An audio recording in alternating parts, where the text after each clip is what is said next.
తమిళ star hero ఇళయ దళపతి విజయ్ పార్టీకి మంచి ఊపొస్తోంది. గత 2 రోజులుగా సోషల్ మీడియాలో ఓ వార్త హల్చల్ చేస్తోంది. అదే తమిళగా వెట్రి కజగం పార్టీలో జాయిన్ అయిన స్లోలిన్ తల్లి వనిత అంటూ తెగ ప్రచారం చేస్తున్నారు. ఇక విజయ్ ఫ్యాన్స్ కూడా ఈ వార్తను హైలైట్ చేస్తున్నారు.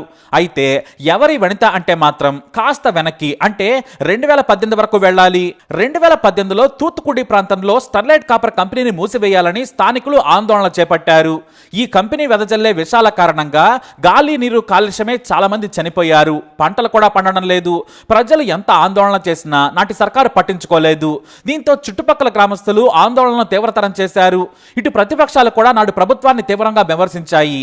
కంపెనీని మూసేయాలని కోరినా కూడా వినలేదు. దీంతో 100వ రోజున ప్రజలు వేలాదిగా తరలివచ్చారు. తూత్తుకుడి కలెక్టరేట్ ముట్టడికి పిలుపునిచ్చారు. అయితే ఆ ఆందోళన ఉద్రిక్తంగా మారింది. ఎందుకంటే వేలాది మంది పోలీసులను పెట్టి లాఠీ చార్జ్ చేయించారు నాయకులు. దీంతో పరిస్థితి విషమించడంతో పోలీసు ఉన్నతాధికారులు రాక్షసుల్లా మారి ఏకంగా ఆందోళనకారుల మీదకు కాల్పులు జరిపారు. మే 22, 2018 దారుణంగా పోలీసులు రాక్షసుల అవతారం ఎత్తి అమాయకులను కాల్చి చంపేశారు. మన దేశంలో కంపెనీ వలన ప్రాణాలు పోతున్నాయి, పిల్లలు రోగాలు పాలవుతున్నారని పోరాడితే చంపుతారని మరోసారి రుజువైంది. ఈ దారుణ ఘటనలో మొత్తం 13 మంది చనిపోయారు. మరికొంతమంది పోలీస్ కాల్పుల్లో గాయపడ్డారు. దీంతో ప్రభుత్వం మీద తీవ్రమైన వ్యతిరేకత రావడంతో హుటాహుటిన కంపెనీని మూసేస్తున్నట్లు ప్రకటించారు. ఇదే నిర్ణయాన్ని ముందే తీసుకుంటే అమాయకుల ప్రాణాలు పోయేవి కావు. నాటి నుంచి నేటి వరకు ఈ కంపెనీ మూసేసే ఉంది. అయితే పోలీస్ కాల్పులపై జస్టిస్ అరుణ జగదీశన్ అధ్యక్షతన ఓ కమిషన్ ఏర్పాటు చేసింది నాటి ప్రభుత్వం. దీనిపై జస్టిస్ అరుణ తమ రిపోర్ట్ కాపీని కూడా ప్రభుత్వానికి అందించారు. ఇది ఖచ్చితంగా పోలీసుల వైఫల్యమే. సరిగ్గా ఆర్గనైజ్ చేసుకోలేకపోయారు. అవసరానికి మించి పోలీస్ ఫోర్స్ను ఉపయోగించారు. తమ పరిధికి మించి వ్యవహరించి అమాయకులను చంపేశారు.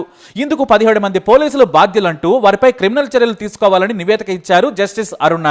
అలాగే ఈ క్రిమినల్ చర్యలను నాటి తూత్తుకుడి కలెక్టర్ అలాగే రెవెన్యూ అధికారులపై కూడా క్రిమినల్ చర్యలు తీసుకోవాలని తేల్చారు.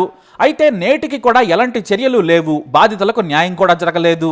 డిఎంకే సర్కారు నాడు బాధితుల వైపు మాట్లాడింది. అధికారంలోకి రాగానే అందరి మాదిరిగానే వ్యవహరించింది. బాధితులు ఎన్నోసార్లు ముఖ్యమంత్రికి వినతులు కూడా సమర్పించారు. కానీ ప్రతిపక్షాలు మీడియా నుంచి వ్యతిరేకత రావడంతో తూతు మంత్రపు చర్యలు తీసుకున్నారు. కేవలం 4 కింది స్థాయి పోలీసులను సస్పెండ్ చేసి చేతులు దులుపుకున్నారు.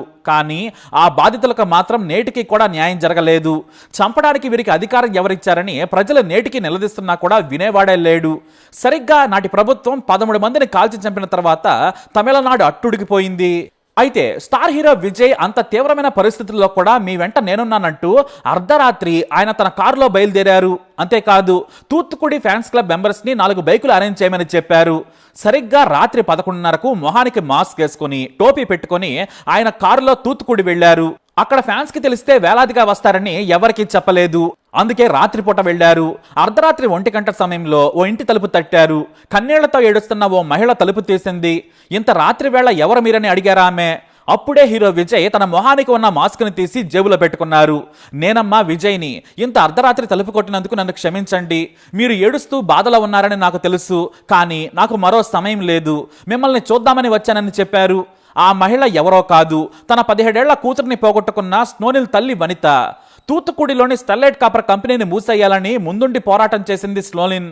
ఎందుకంటే తాము తాగే నీళ్లు విషం, పంటల విషం, చివరకు కూరగాయలు కూడా ఆ కంపెనీ వెదజల్లే విషాల వల్ల భూగర్భ జలాలు విషపూరితమైపోయాయి. స్వచ్ఛమైన గాలి కూడా తమకు లేదంటూ తండ్రి సోదరులు గ్రామస్తులతో కలిసి ముందుండి పోరాడింది. స్నోలిన్ చాలా ధైర్యవంతరాలు. అందుకే ముందుండి కలెక్టరేట్ను ముట్టనించేందుకు వెళ్ళింది. పోలీసుల వలయాన్ని ఛేదిస్తూ ముందుకు సాగింది. అయితే అప్పుడే పోలీస్ వేషంలో ఉన్న ఓ రాక్షసుడి తుపాకీ నుంచి వచ్చిన బుల్లెట్ స్నోలిన్ గుండెలను చీల్చింది. అంతే, అక్కడికక్కడే చనిపోయింది స్నోలిన్.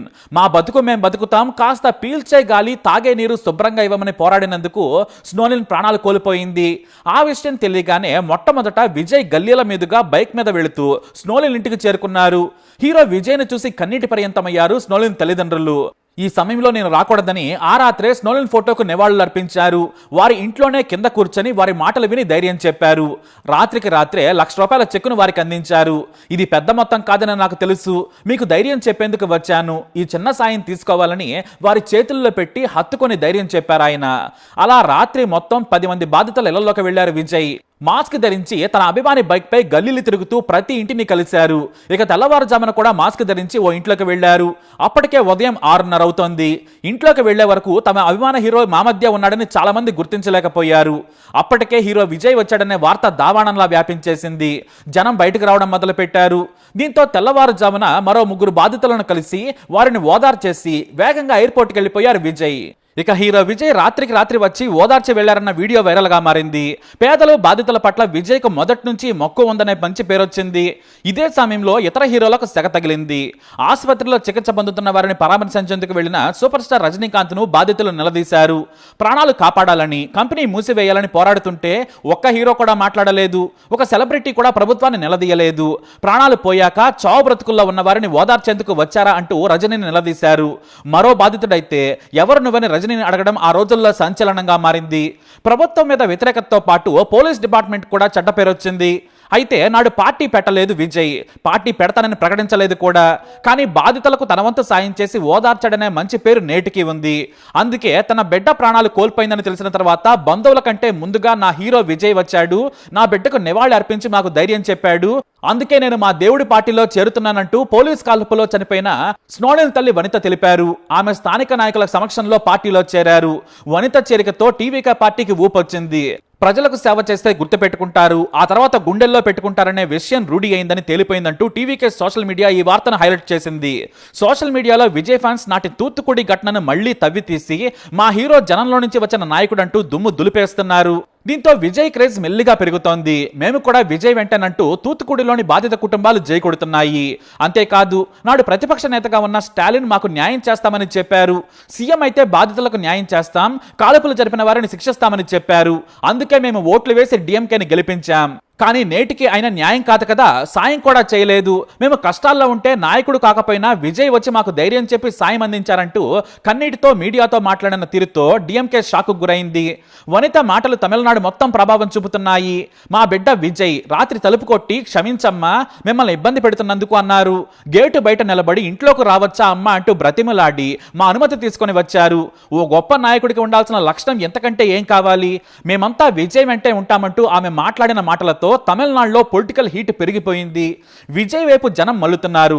విజయ్ పలుకుబడి పెరుగుతూ ఉండడంతో నాడు హీరోలా సోషల్ మీడియాలో పబ్లిసిటీ చేయించుకున్న తమిళనాడు బీజేపీ చీఫ్ అన్నామలై రాజీనామా చేయాలంటూ ఆ పార్టీలో గొడవ మొదలైంది. మొత్తానికి ఇటు అన్నా డిఎంకే, అటు బీజేపీ ఓటు బ్యాంకు, అలాగే ఇటు డిఎంకే ప్రభుత్వ వ్యతిరేక ఓటు కూడా మొత్తం విజయ్కే వస్తోంది. ఆయన ఖచ్చితంగా సీఎం అవుతాడంటూ అప్పుడే ఊపు మొదలైంది. ఒకసారి ఓటు వేసిన పార్టీకి రెండవసారి వేయడం తమిళ ఓటర్లకు తెలియదు. కేవలం దివంగత నేత జయలలితకు మాత్రమే హిస్టరీని ఛేదించి రెండవసారి గెలిపించారు. కానీ నేడు అమ్మరేంచే నాయకులు లేరు, నాయకుడు కూడా లేడు. ఇటు కరుణానిధిని మరపించే నేతగా ఇంకా స్టాలిన్ పేరు తెచ్చుకోలేదు. దీంతో ఖచ్చితంగా 2026లో స్టార్ హీరో విజయ్ సీఎం కావడం పక్కా అనే టాక్ వినిపిస్తోంది. మరి తమిళనాడు ప్రజల ఊపు ఏంటనేది మరికొద్ది రోజుల్లోనే తెలిపోయింది. ఎందుకంటే తమిళ ప్రజలు దాచుకోరు, తొందరగానే బయటపడతారు. మరి విజయ్ సీఎం అవుతాడా? మరో 6 నెలల్లో క్లియర్ పిక్చర్ రానుంది. అయితే డిఎంకే మీద మొదట్లో ఉన్న మంచి పేరైతే ఇప్పుడు లేదు. స్టాలిన్ మీద అతి ఎక్స్పెక్టేషన్స్ ఉన్నాయి. అవి రీచ్ కాలేదని తేలిపోయింది. అది నిజం. దాన్ని విజయ్ క్యాష్ చేసుకుంటాడా లేదా అనేది ఇప్పుడు ఆయన స్టామినాకు పరీక్ష. మరి మీరేమంటారు? మీ అభిప్రాయాన్ని కమెంట్ ద్వారా తెలియజేయండి. ఈ వీడియోపై అప్డేట్స్ కోసం మై ఛానల్ ఫాలో అవ్వండి. అలాగే తప్పకుండా సబ్స్క్రైబ్ చేసుకోండి.